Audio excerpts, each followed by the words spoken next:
그래서 이제 우리도 이제 무선 마이크로 이렇게 찬양을 하게 되었습니다. 참 저만 좋은 것 같네요. 그렇습니다. 우리 한번 인사하겠습니다. 주님의 이름으로 사랑합니다. 우리 다시 한번 인사할 때 당신을 배우겠습니다. 이렇게 인사하겠습니다. 당신을 배우겠습니다. 여러분, 사랑한다는 것은 내 기준으로 사랑하면 안 되죠. 상대방을 배워가는 게 사랑인 것 같아요. 그래서 우리 공동체는 나의 틀 안에 그 사람을 가두어서 사랑하는 것이 아니라 그 사람을 배워가면서 존중해 주는 것, 그렇게 우리는 사랑했으면 좋겠습니다. 우리 하나님 말씀 보겠습니다. 요한계시록 2장 1절에서 7절 말씀입니다. 신약성경 400페이지입니다. 신약성경 400페이지 요한계시록 2장 1절에서 7절 말씀 한 절씩 교독합니다. 에베소 교회의 사자에게 편지하라. 오른손에 있는 7뼈를 붙잡고 7 금촛대 사이를 거느시는 이가 이르시되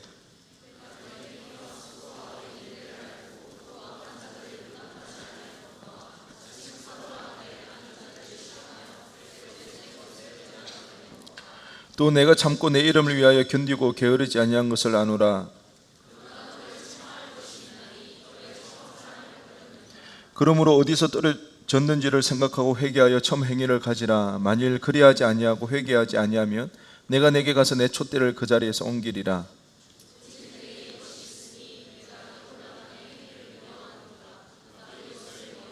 함께 읽겠습니다.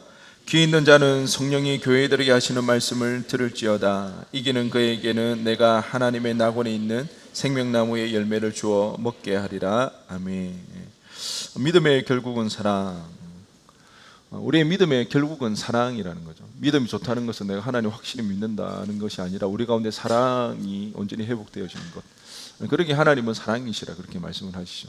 그러기에 우리 공동체에서 사랑을 잃게 되면 모든 것이 잃는 것과 같습니다. 아무리 하나님의 말씀에 대한 열심이 있고 말씀대로 살아간다 할지라도 우리 가운데 이 공동체 가운데 사랑하는 모습이 나타나지 않는다면 모든 것을 잃은 것과 마찬가지라는 것입니다. 오늘부터 우리 7교회에 대해서 우리가 살펴볼 텐데요. 그 첫 번째 교회로 우리가 에베소 교회입니다. 7교회에 전해 주는 메시지의 그 구조는, 내용은 다르지만 구조는 똑같습니다. 처음에는 예수님이 어떤 분이신지에 대한 묘사가 나타납니다. 그리고 그 교회에 칭찬을 하죠. 그리고 책망을 합니다. 그리고는 금명과 경고를 하고 마지막으로 신실한 자에게 어떠한 복이 있는지에 대한 약속의 말씀을 주십니다. 동일하게 이렇게 되어집니다. 주보를 보시면 제가 이 에베소 교회에 예수님의 모습이 어땠는지, 그 교회의 칭찬이 어떤 것이고 책망이 무엇이고, 근면하는 말씀이 뭐고, 그리고 약속의 말씀이 뭔지가 이렇게 정리가 되어 있을 겁니다. 아마 앞으로 7교회에 대해서 나갈 때마다 그렇게 일단 간략하게 성경에 나와 있는 내용들이 그렇게 정리를 해드릴 텐데요. 그걸 보면 참고하시기 바랍니다. 에베소 교회, 에베소 지역은요, 당시 굉장히 큰 도시였습니다. 아시아, 초아시아 지역 중에 가장 큰 도시로서 20에서 25만 명의 사람들이 살고 있었거든요. 이 에베소 교회가 이렇게 큰 도시, 대도시가 될 수밖에 없었던 이유는요, 그게 항구가 있었습니다. 그래서 소아시아로 들어갈 수 있는 관문 역할을 했죠. 가장 용이하게 들어갈 수 있는 항구가 에베소 지역에 있었습니다. 그러다 보니까 상업이 굉장히 발달하면서 동시에 굉장히 도시가 커지면서 부유한, 경제적으로 굉장히 부유한 도시가 되었습니다. 특별히 항구 도시였고 상업이 발달해서 부유한 도시가 되었고, 큰 도시라는 것뿐만 아니라 더욱더 에베소 지역을 특징짓는 것이 있는데요. 그것은 다름 아닌 아르테미스 신전이 있습니다. 아르테미스 신전, 혹시 들어보신 적 있나요? 세계 7대 불가사의 중에 하나, 아르테미스 신전. 아는 거죠? 이따만 돌을 어떻게 거기 올려가지고 이렇게 지었는지. 그건 이제 터만 남아 있는데, 그 조감도를 상상해서 지어보니까 어마어마하게 큰 이제 신전이었던 거죠. 여기 아르테미스 신전은요, 로마 제국 전역에서 사람들이 찾아와서 이 신전 앞에 이 여신을 섬기고 숭배했습니다. 뿐만 아니라 우리 일곱 교회가 쓰여진 요한계시록이 기록된 시대적 배경이 도미티아누스 황제 시대였다고 했죠. 그 도미티아누스 황제가 자신을 동상으로 만들어서 우상으로 황제를 숭배하도록 했는데 그 동상이 이 에베소 지역에 있었던 거죠. 그러고 보면 굉장히 부유한 동네였고, 그리고 우상 숭배하기로 굉장히 적합한 그런 도시였습니다. 그리스도인들은요, 이 대도시를 거점으로 해서 모여서 그 가정 교회를 세웠습니다. 그런데 그 수는요, 굉장히 미미했습니다. 얼마 되어지지 않았죠. 그런 미미한 숫자로 모인 그 그리스도인이 그 사회에 영향력을 끼치는 것은 거의 불가능하겠죠. 오히려 그리스도인의 정체성으로 그 당시 사회가 압력을 가하는 정치적, 종교적, 사회적 압력을 어떻게 견디며 그리스도인의 정체성을 잃지 않고 살아갈 것인가 실험했던 성도들이 바로 이 에베소 교회에 살았던 그 성도들이라는 거죠. 이 지역은 뭐 아르테미스 신전으로 인해서 늘 붐빕니다. 사시사철 로마 제국 전역에서 사람들이 몰려와서 그 앞에 제사를 드리기 때문에 굉장히 붐비고요. 그리고 이러한 신전으로 인해서 에베소 지역의 대부분의 사람들이 생계를 유지해 갑니다. 돈벌이가 꽤 괜찮았던 것 같아요. 사도행전에 보면 사도 바울이 에베소 지역에 선교를 가서 거기에서 일어났던 일화가 잠깐 소개되어져 있는데요. 사도행전 19장 24절에서 25절에 보니까 즉 데메드리오라 하는 어떤 은장색이 은으로 아데미의 신상 모형을 만들어, 여기서 아데미가 뭐예요? 아르테미스 신상이라는 거죠. 직공들에게 적지 않은 벌이를 하게 하더니 그가 그 직공들과 그러한 영업하는 자들을 모아 이르되 여러분도 알거니와 우리의 어떤 생활? 풍족한 생활. 이 생업에 있는데 사람들을 고용해서 신상 모양을 만들어서 팔았어요. 근데 그 직공들도 굉장히 적지 않은 돈을 벌었어요. 근데 그 사업체를 운영하는 그 사장들은 떵떵거리며 살아가요. 요즘으로 치면 중소기업, 벤처 기업은 좀 그런가? 스타트업은 아닌가? 하여튼 그런 굉장히 성공한 기업이었어요. 그런 사장으로 풍족하게 살아갔던 거죠. 뿐만 아니라 여러분 한번 생각해 보세요. 전국에 사람이 몰려와요. 그럼 잠깐 왔다가 갈 수는 없겠죠. 그러면 묵어야 되잖아요. 숙박업. 그리고 뭐 제사만 드리고 금식하고 갈 건 아니잖아요. 신전에 가서 제사를 지내면 또 뭡니까? 이왕 온 김에 이 지역도 한번 돌아보고 구경도 하고 음식도 사 먹어야 될 거 아니에요. 숙박업, 음식업, 식당 이런 것으로 인해서 에베소 지역에 사는 사람들은요, 직간접적으로 이 생계 수단의 모든 것이 이 신전과 관련되어져 있다는 거죠. 별개로 떨어져서 관계없이 살아가는 사람이 거의 없다는 거죠. 게다가 이 지역에는요, 신전에는 항상 사제들이 있는데 여사제가 1,500명이 있었습니다. 그들의 공식적인 업무는 제사를 돕는 일이었지만 이 여사제들은요, 주요 임무는 매춘 행위였습니다. 합법적인 종교 매춘부였습니다. 나라가 인정해주는 하나의 그것을 제사의 일종이라고 보는 거죠. 제사 지내는, 제사 드리는 하나의 순서로서 매춘 행위가 활발히 일어났던 거죠. 게다가 여기에는 그 사도 바울이 복음을 전하고 그리스도로 개종한 사람들이 책을 가지고 와서 불을 태웠는데 그 책이 어떤 책이냐면 마술을 부리는 책이에요. 귀신을 물리치거나 아니 부적을 만들 때 썼던 그 글귀가 모여져 있는 책들을 다 수거해서 불을 태웠는데요. 성경에 보니까 그 가격이 은 5만이라고 합니다. 은 5만. 우리 지금 현 시세로 환산을 해보니까 대략 4천만 원치. 책값이 얼마? 4천. 여러분 지금까지 책 한 10만 원 이상은 샀을 거고 100만 원. 예. 그러니까 마술과 관련해서 부적을 쓰는 그 글귀들이 적혀 있는 그 책들만 해도 4천만 원치 이상의 책들이 수거되어서 불태웠다는 거죠. 그러니까 여기는 우상 숭배, 음란함, 그리고 주술 행위가 난무하는, 요즘으로 치면 그렇죠. 절길거리가 굉장히 많이 있죠. 우상 숭배가 있고요. 먹거리가 넘쳐나고 부유한 동네니까요. 소위 돈만 있으면 얼마든지 즐기고 놀기에 너무 좋은, 지금 어디와 같은, 진짜 이 서울과 같은 그런 지역이었습니다. 우리도 외국인들 한국 들으면 너무 좋아라 한대죠. 다들 외국 나가봐서 알겠지만 외국은 치안이 보장이 안 돼서 밤에 나갈 수가 없죠. 불안해서. 근데 우리는 언제든 24시간 불이 켜져 있어요. 언제나 안전하게 가서 놀고 즐길 수가 있죠. 돈만 있으면 얼마든지 우리가 즐겁게 향락을 누리며 살 수 있는 이 도시 서울, 에베소 지역이 당시 그랬다는 거죠. 그런 곳에서 그리스도인으로 살아간다는 것은 정말 사도 바울의 그 고백, 날마다 나는 죽노라라는 그 고백 없이는 그 생활을 영위해 나가기가 결코 만만치 않았을 것 같습니다. 영향력을 끼칠 수 있는 그런 숫자도 아니고 그런 위치에 있는 사람들도 없었어요. 그리스도인들. 매일의 삶이 유혹의 순간이죠.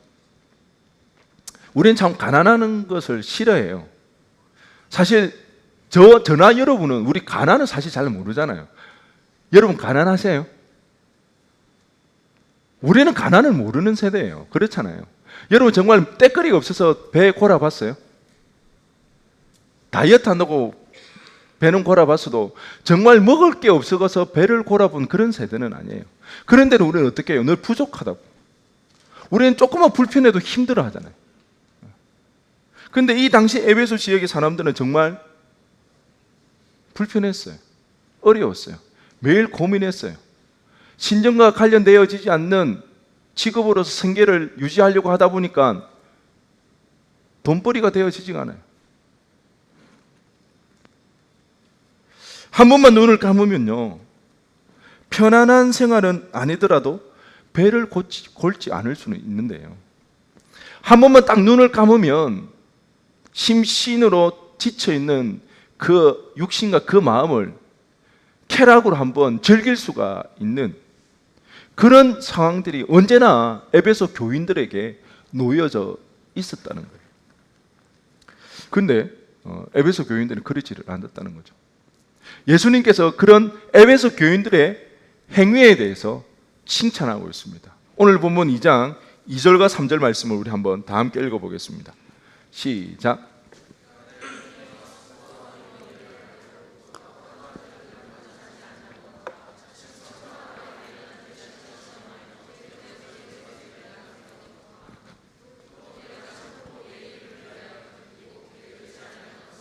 네. 말씀을 잠깐 좀 띄워 주시기 바랍니다. 2절. 여기에 보면 여러분 주동사 알죠? 제일 중요한 동사. 주동사가 뭔가요?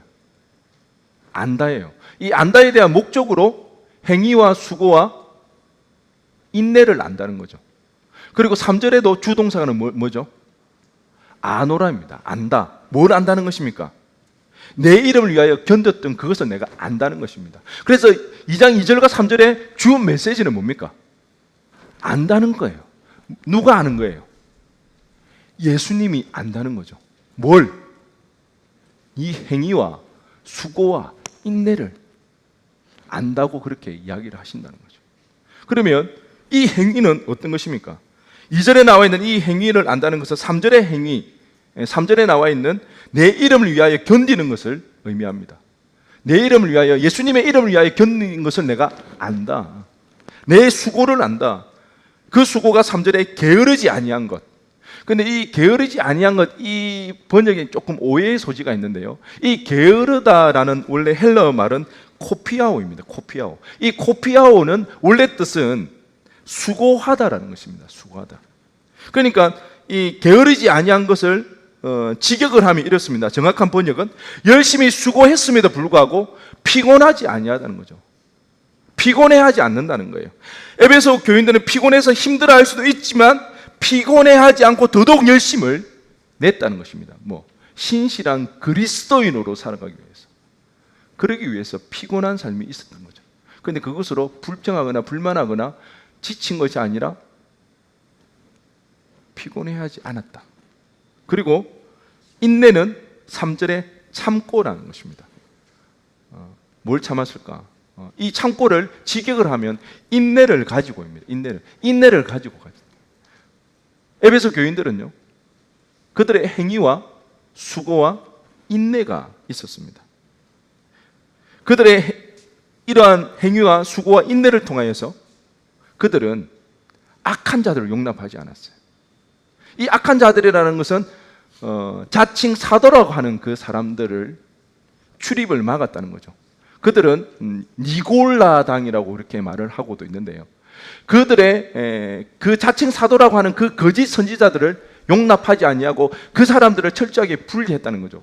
그 유혹에 넘어가지 않고 그들을 용납하지 않기 위해서는 그들의 행위가 들어가야 되고 그들의 수고가 있어야 되고 그들의 인내가 있었다는 것입니다. 그럼 이 자칭 사도라는 그 니골라당은 어떤 유혹을 했을까요? 그는 이랬습니다. 기독교 진리에 그래, 예수 믿는 것 중요해, 예수 믿는 것, 예수님의 제자로 살아가는 것 필요해. 그런데 세상과 결불되어서 살아가야 되는 거예요. 세상을 떠나서는 살아갈 수가 없다. 어느 정도 용인하고 용납하면서 그렇게 살아가야 된다. 그렇게 유혹을 했던 것입니다. 말하자면 이랬는데요. 어떻게 황제를 숭배하지 않고 아르테미스 신전과 관계하지 않고 먹고 살 수 있어? 신전의 여사제와 음행하는 것은 나라도 인정해 주는 거야. 그것은 자신의 음욕을 위해서가 아니라 하나의 제사라고. 그렇게 하나님도 이해해 주실 거야. 그 자칭 사도라는 사람들이 이렇게 적당히 숭배해가면서 적당히 돈벌이 해가면서 그렇게 살아가도 하나님은 이해해 주셔. 괜찮아. 그렇게 그들을 유혹했다는 거죠. 그들은 이 유혹을 분별하기 위해서 말씀에 집중했습니다. 말씀을 통하여서 철저하게 분리해냈고요. 그들의 끈질긴 유혹을 이겨내기 위하여서 오래 참았습니다. 때로는 배고프고 때로는 유혹이 찾아오는 그 갈등 속에서 참으면서 인내하고 나갔다는 것입니다. 때로는 생계의 수단이 끊긴다 할지라도, 내 미래가 보장되어지지 않는다 할지라도, 아무런 삶의 무료함으로서 즐길거리가 없다 할지라도 그들은 이 행위와 이 수고와 이 인내를 멈추지를 않았다는 거죠. 하나님께서는 그 사실을 안다고 이야기해 주고 있습니다. 이런 그들의 행위를 예수님은 안다고 칭찬하셨는데요. 우리 그 에베소 교회에 나타난 예수님의 모습은 어떤가요? 1절에 보니까 이랬는데요. 오른손에 있는 7뼈를 붙잡고 7 금촛대 사이를 거니시는 이게 예수님의 그 에베소 교회에 나타났던 예수님의 묘사입니다. 여기서 7 금촛대는 교회를 말합니다. 교회. 그러니까 그 교회 사이를 예수님이 뭐 하시는 거예요? 거니신다는 거죠. 예수님이 그 교회 가운데 항상 있다는 거죠. 그리고 7별을 붙잡고, 이 7별이라는 것은 7별의 사자, 메시지를 전하는 메신저. 그런데 이 메신저는 그 교회의 목사나 그 교회의 지도자가 아니라 천사를 뜻합니다. 그 각 교회마다 하늘에 천사가 있다는 거죠. 이것이 굉장히 중요한 의미를 가지고 있는데요. 이 지상에 있는 이 교회가 사람들이 모여 있고 사람들에 의해서 만들어져가는 공동체인 것처럼 보이지만 실상은 이 교회는 이 땅의 지배로와 이 땅의 방법대로 세워지고 운영되어지는 것이 아니라 하나님의 통치와 하나님의 지배와 하나님의 법에 의해서 운행되어지고 다스림을 받는다. 그런 의미가 담겨져 있는 거죠. 우리 좋을 대로, 우리 생각대로, 세상의 법대로, 세상의 관례대로 그렇게 해 나가서는 아니 된다는 거죠. 우리 교회 공동체에 늘 언제나 주님이 계신 줄을 믿으시기를 바랍니다. 또 이 공동체는요, 지상의 교회인 동시에 천상의 교회입니다. 천상의 교회. 하나님의 통치와 법을 따라 가야 함을 기억할 수 있기를 바랍니다. 이러한 공동체에서 하나님을 섬기기 위해 우리는 에베소 교인처럼 그리스도인의 신실한 모습을 보여야 되는 거죠.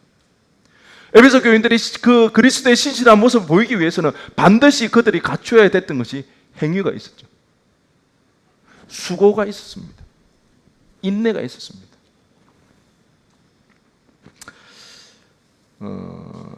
예수 믿는 게 참 만만치가 않죠, 여러분. 성공하고 싶지 않은 사람이 어디 있겠어요?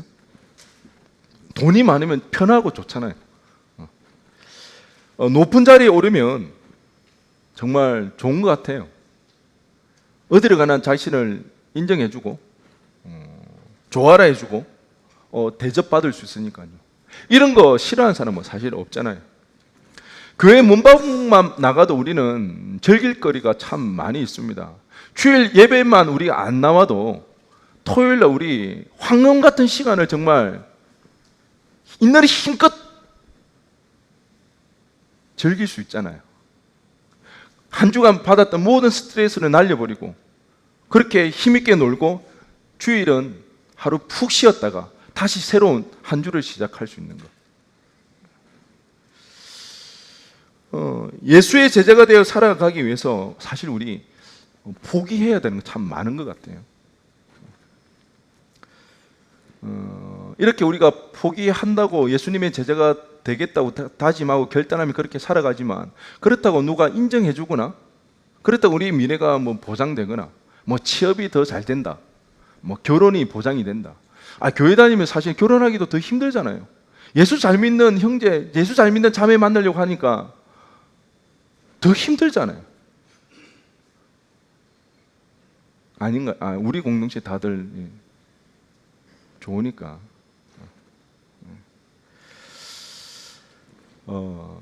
분명 은혜가 크다는 건 알지만 사실 좀 힘들죠. 예배가 따분하기도 하고요. 기도하면 졸립기도 하고, 성경을 읽으면 지루하기도 하고, 매번 은혜가 있고 매번 감동이 있으면 좋은데 사실 그렇지가 않을 때가 많아서 때로는 우리 신앙생활에 무기력함을 느끼기도 하는 것 같아요. 그러기에 우리가 이 신앙을 참 유지한다는 게 때로는 정말 인내해야 되고, 때로는 정말 수고하고 힘을 다해서 우리가 철저하게 우리가 그 유혹을 이겨내야 돼요. 정말 그런 모습들이 우리 삶 가운데, 세상 가운데 그리스도인으로 살아가기 위해서 우리가 우리의 행위 가운데 끊어내야 되고 거절해야 될 것, 너무나 거추장스럽고 너무나도 불편하게 만드는 그 모습들이 예수를 믿는다는 이유로 참 마음을 써야 하는 그 일들이 참 많은 것 같습니다. 그런데 오늘 말씀이 무엇입니까? 우리 주님이 알고 있다는 거예요. 이 땅에서 그리스도인으로서 살아가는 것이 얼마나 힘들고 어려운지 우리 주님이 아신대요. 그래서 우리를 향해 주님께서 대견하다고, 잘하고 있다고, 얼마나 네가 애를 쓰고 몸부림치고 씨름하고 있는지 내가 알고 있다고 오늘 주님 우리에게 그렇게 말씀하시고 있어요. 사람들은 모른다 할지라도 내가 얼마나 다짐해가면서, 내가 얼마나 가슴을 쳐가면서 잘 안 되는 것 그래도 한번 해보려고 얼마나 애를 쓰는지 주님은 알고 계신다는 거예요. 주님. 저도 이번 주에 그런 시간이 있었는데 제가 기도에 대해서 강조를 했죠. 기도를 한 번 하면 얼마나 해야 된다? 1시간. 거기에서 더 나아가 내가 기도가 너무 좀 작은 것 같아서 더 기도해야 되겠는데, 그렇게 결단 마음 먹고 그렇게 했으면 하나님이 대견하다, 그래 이제야 뭔가 좀 마음이 통하네 이러면서 막 기도하면 막 불이 붙고 이렇게 해야 좋은데 이상하게 기도하는데 기도가 더 평소 때보다 안 되는 거예요. 기도를 하는데 우리 흔히 하는 말 기도의 줄이 안 잡힌다고 그러죠. 다른 때보다 더 기도의 줄이 안 잡히고 기도하기에 보통 제가 기도해도 그다음 편안하게 뭐 4, 50분, 1시간 하는데 기도의 자리를 앉아 있는 게 너무 힘들더라고요. 정말 이를 꽉 깨물고 그 시간을 버티지 않을 수 없는 그런 시간들이 있었어요. 그래도 기도는 해야 되겠고 애들한테 그래도 기도하면 1시간 해야 한다고 했으니까 또 애들 또 새벽 기도 오는 애도 있는데 눈도 있는데 목사님 뭐 1시간 해오라 해놓고 혼자 뭐 6시 되면 땡 가더라 뭐 이런 이야기 나면 안 되잖아요. 그래서 꾹 참고 그렇게 기도를 하는데요. 늘 하던 대로 그렇게 기도합니다. 기도하다가 제가 여러분들을 위해 항상 기도합니다. 진짜예요. 영인아 진짜야. 제가 항상 우리 임원들, 가지장들, 그리고 제자 훈련, 뭐 리더 교육 받는 애들, 우리 기도 제목들을 나누거든요. 제가 그 지체들을 위해서 오래 기도하지는 못해요. 그렇지만 그 기도 제목을 생각하면서 짧게 그 이름을 불러가면서 그렇게 기도를 하거든요. 그날따라 제가 이렇게 습관에 따라 이렇게 기도를 하는데 제 마음 가운데 이렇게 기도해봤자 뭐해? 이렇게 한다고 해서 뭔가 달라질 게 있을까?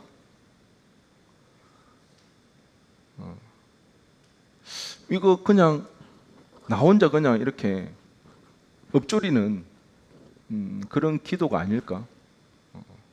그런 마음이 드는 거예요. 목사도 그런 마음이 듭니다. 이제는 믿음으로 막 그렇게 기도하지는 못하는 것 같아요. 그런 이제 내가 이렇게 기도한들 어떤 힘이 있을까? 무슨 능력이 있을까? 그렇게 기도해봤자 뭐 잘 이렇게 변하는 것 같지도 않고 기도 응답이 되는 것 같지도 않고 그렇게 기도를 하고요.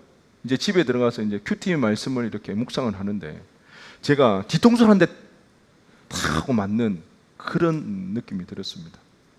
그날 말씀을 묵상하는 본문에 이런 말씀이 나왔는데요. 요한계시록 5장 8절 말씀인데요. 그 두루마리를 취하심에 내 생물과 24장로들이 그 어린 양 앞에 엎드려 각각 금은고와 향이 가득한 금대접을 가졌으니 이 향은 뭐다? 성도의 기도들이에요. 제가 왜 뒤통수 하는데 띵하게 맞았는지 감이 오시나요? 하나님 앞에 제가 너무 죄스럽기도 하고요. 하나님 앞에 너무 감사하기도 했습니다. 믿음이 부족해서 믿음이 없어서 내가 느끼지 못하고 내 마음에 감동이 없을 때는 이 기도가 무슨 소용이 있을까? 그런 믿음 없는 고백을 했을 때에 하나님은 아시고 계시는 거예요. 이 기도를 내가 듣고 있다고. 변할 것 같지 않고 힘없고 능력 없을 것 같은 그 기도 내가 듣고 있다고. 그 새벽에 그렇게 말씀하시는 그 하나님의 음성에 제가 다시 한번 힘을 얻을 수가 있었고요. 위로가 되어졌습니다. 그래. 나에게는 비록 힘이 없고 나에게는 아무런 능력이 없지만 나의 기도를 들으신 예수님이 능력이 있으시기 때문에 그 예수님이 나의 기도를 들으신다면 변하겠구나. 힘이 있고 능력이 있겠구나. 그래서 기도가 중요하구나. 그런 마음이 들었습니다. 여러분, 믿음 안에서 신실하게 살아가려고 하는 여러분들의 그 몸부림, 조금 더 잘해보려고, 그런데 그게 잘 안 돼서 스스로 속상해하고 마음 아파하는 것들 우리 주님이 아십니다. 주님이 여러분의 마음을 위로하시기를 원합니다. 그 마음을 가지고 하나님 앞으로 나아가시기를 바랍니다. 하나님이 주시는 그 위로함과 그 힘을 가지고 다시 한번 이 땅 가운데 그리스도의 신실한 제자로 살아갈 수 있기를 주님의 이름으로 간절히 축원드립니다. 그런데 이 에베소 교회도요, 그렇게 수고하고 애쓰며 구별된 자로 살아갔지만 하나님 앞에 책망받을 일이 있었습니다. 우리 오늘 본문 4절 다 함께 읽어보겠습니다. 시작.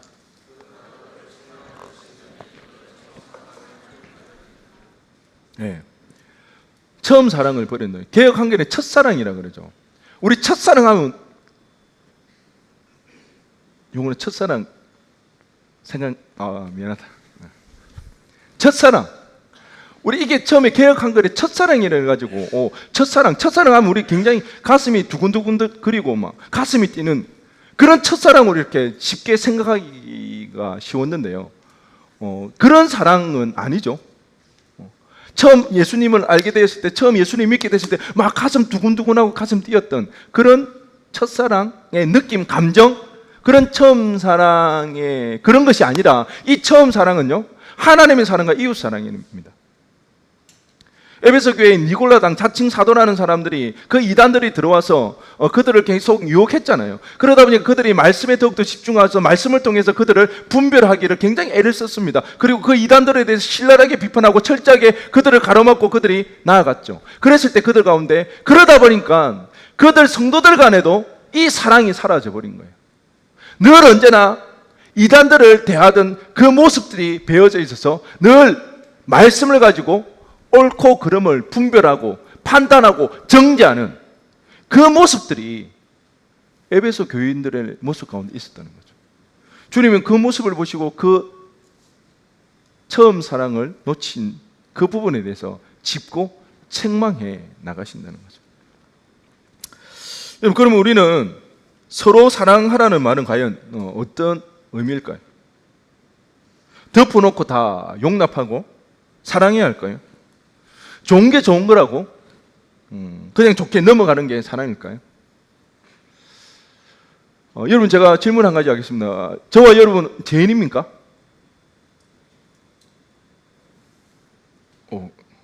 죄인 맞나요? 동의를 안, 큰일 났는데. 금식 들어가야 되겠네. 나 이거 지금 큰일 났. 저와 여러분 죄인 맞나요? 감사합니다. 그럼 여러분, 죄인이라는 것은 어떤 의미가 있나요? 왜 죄인이라고 할 때는 우리는 뭘 죄인이라고 그러죠? 왜 죄인인가요? 뭐 다양하게 우리가 설명할 수 있겠지만 죄인이라고 우리가 고백하는 그 말에는요, 이런 의미가 있을 것입니다. 자기 생긴 대로, 자기 좋을 대로, 자기 기분대로 살아가서는 안 된다는 뜻이겠죠. 동의하시나요? 이것도 동의가 안 되세요? 나 좋을 대로, 나 기분대로, 나 생긴 대로 그렇게 살아가면 되나요? 죄인이라고 고백하는 그 말의 의미는요, 내 생긴 대로, 내 좋을 대로, 내 기분대로, 내 마음대로 살아가면 안 된다는 그 의미가 들어 있습니다. 그렇죠? 그게 우리 성악설 아닌가요? 태어날 때부터 악하다. 우리의 원죄설. 그러기에 우리는요, 늘 자기를 부인해야 합니다. 어떤 기준을 가지고? 하나님의 말씀을 가지고. 그러니까 우리는 자꾸 하나님 앞에 나아가야 돼요. 만약 이번 한 주간 동안 우리가 말씀 앞에 나아가 하나님의 음성을 듣지 못하고 말씀 앞에 내 모습을 비춰서 부인하지 못했다면 나는 죄악된 모습 가운데 살아간다고 보면 됩니다. 늘 우리의 삶 속에서 자기를 부인하는, 사도 바울이 고백했듯이 날마다 나는 죽어야 되는 거죠. 우리 날마다 말씀 앞에 자기를 부인해야 되는 거죠. 그런데 많은 사람들이요, 하나님의 말씀을 명분 삼아 자기의 모습을 바라보지 못하고 정죄하고 판단하고 그럴 때가 많아요. 제가 종종 그런 거를 느낄 때가 참 힘이 드는데요. 정말 저도 여러분도 아마 제가 개인적으로 사과하는 경우도 많을 거예요. 부지불식간에 상처가 되어줄 수도 있고, 아니면 나의 말을 인해서, 나의 행동을 통해서 여러분이 상처받았을 때 제가 대화하는 가운데 사과를 해요. 미안하다고. 그런데 어떨 때는요, 아무리 들어도 이거는 동의가 안 되는 거예요. 결론은 자기 마음에 안 든다는 거죠. 자기 마음에 들어야 되는 거죠. 그랬을 때 참 제가 고민이 많이 돼요. 어디까지 맞춰줘야 되는가? 그 마음에 들어야 되는 건가? 비를 맞춰가야 되는 건가? 참 늘 고민이 되는 것 같아요. 여러분, 성경의 사랑은요, 무례하지 아니한다고 했어요. 사랑은 서로에 대한 배려입니다. 우리는 인격적인 존재이기 때문에요, 존중받지 못했을 때 우리 마음에 상처를 입게 되어집니다. 마음이 아프고 상하게 되어집니다. 그렇게 우리는, 제가 서두에 사랑합니다라고 고백하고 뭐라고 이야기했나요?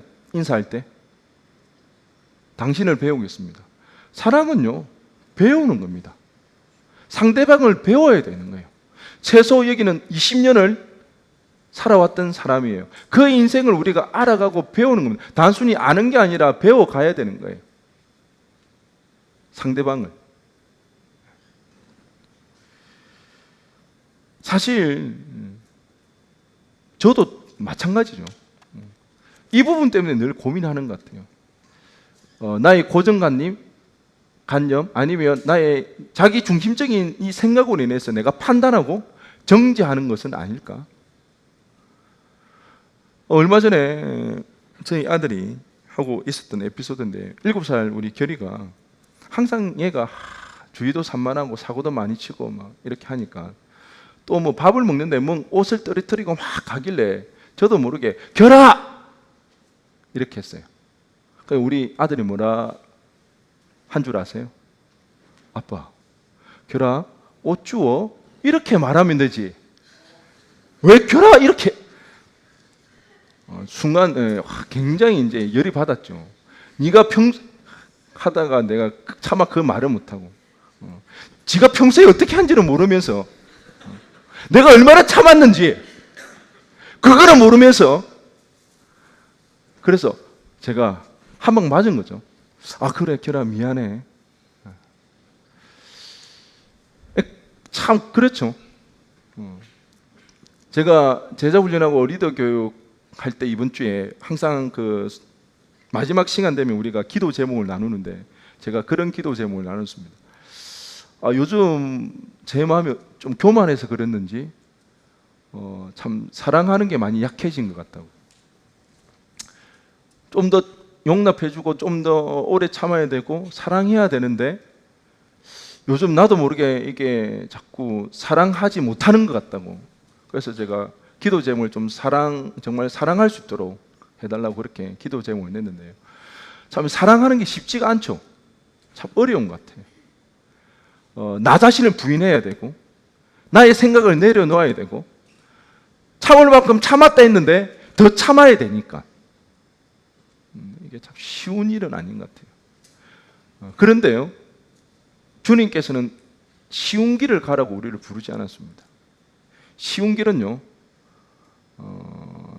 자기 편만 들기를 하면 됩니다.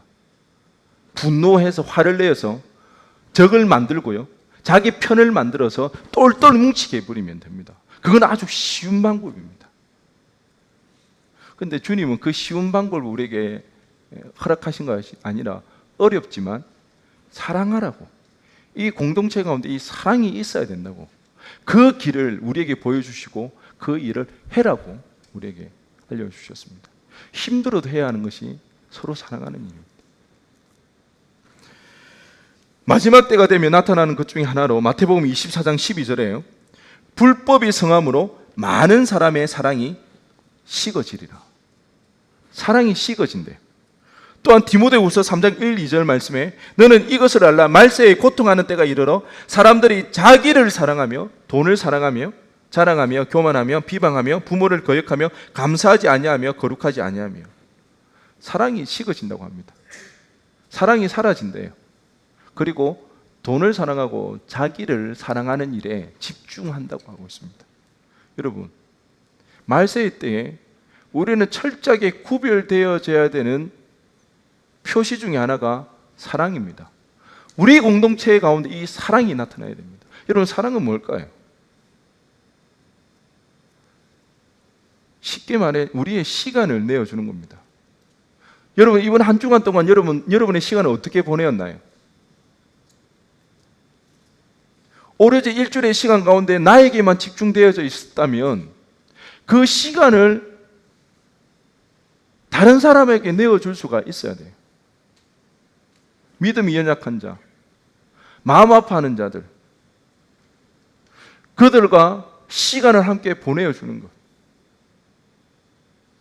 식사를 하거나 차를 마시거나 그들에게 관심을 보여주고 함께하는 것. 그것이 자기만을 사랑하고 자기에게 집중하는 것이 아니라 우리 공동체 가운데 우리가 행해야 할 사랑의 모습이라는 거죠. 사랑을 잃으면 모든 것을 잃어버린 것과 같게 됩니다. 아무리 말씀대로 살아간다 할지라도 사랑이 없으면 그것은 자기 자랑밖에 되지 않습니다. 에베소 교회, 그들이 이단을 구별해내기 위해서 철저하게 말씀에 집중하였고 그리스도의 신실한 자로서 살아가기 위해서 그들을 용납하지 아니하였지만 결국 그것을 인하여서 서로 간에 사랑하지 못했기 때문에 예수님께서 그들을 책망하시고 금촛대를 옮기시겠다고. 그 사랑이 회복되어지지 않으면 그 교회가 멸망하게 될 거라고 그렇게 이야기하고 있습니다. 우리 공동체 가운데 사랑이 회복되어지기를 간절히 소원합니다. 자기에게 집중하는 것이 아니라 우리의 물질과 우리의 시간들을 우리 공동체의 지체들에게 함께 나누어 줄 수 있는, 그래야 해서 이 말세 때의 마지막 때에 세상과 이 사랑이 싹트는 모습을 통해서 구별되어지는 우리의 공동체 되어지기를 주님의 이름으로 간절히 축원드립니다. 우리 이 시간 다 함께 일어나셔서 함께 찬양하며 기도하며 나가겠습니다.